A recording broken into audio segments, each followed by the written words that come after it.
Alright, so up to this point we've looked at most of HTML5 and the basics of CSS. We created a little hotel website, and it does use some elements of responsive design, but it still isn't responsive because we have yet to add media queries where they're needed. If you go and you take the hotel website and you make your browser really small, it's going to look like crap, but we're going to fix that by the end of this section. So I just want to quickly go over what responsiveness is and how we can achieve it. Then we'll jump in, we'll look at media queries and some other stuff such as relative CSS units. So responsive design is when we use HTML and CSS to make a website or an application layout respond to different screen sizes. And a few years ago, making a website or a layout responsive was kind of a luxury. I can actually remember asking clients if they wanted to pay extra to make their website responsive.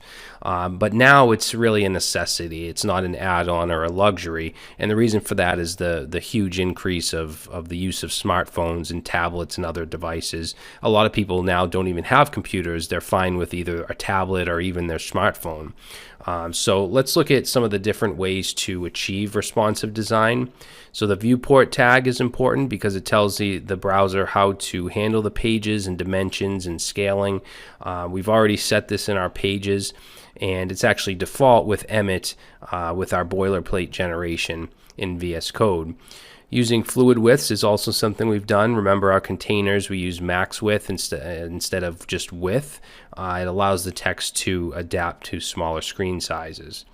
Now, the most significant part of responsive web design, and probably the most difficult, are media queries. Not setting them, but learning how to use them and when to use them.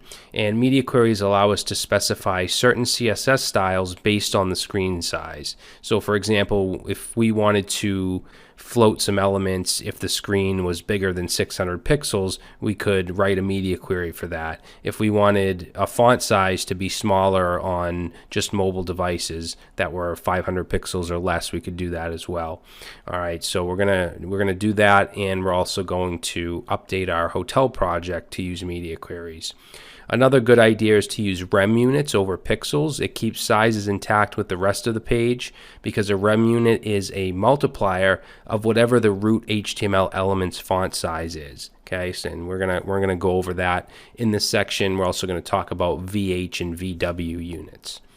So we also have a design method or strategy called mobile first, which is pretty popular these days.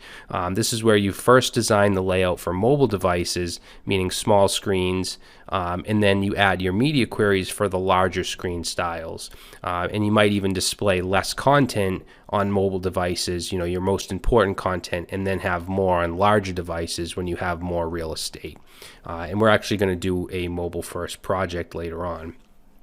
All right, so in the next video, I want to start to look at media queries and their syntax. Then we'll talk a little bit about relative units like rem and em, and finally we'll update our hotel project to be responsive.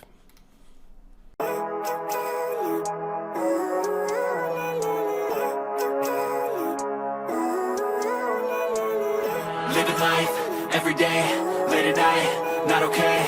All I want, and I pray, all I need are some better days. Fuck me, I'm looking in the mirror, so foggy, but I've never seen clearer.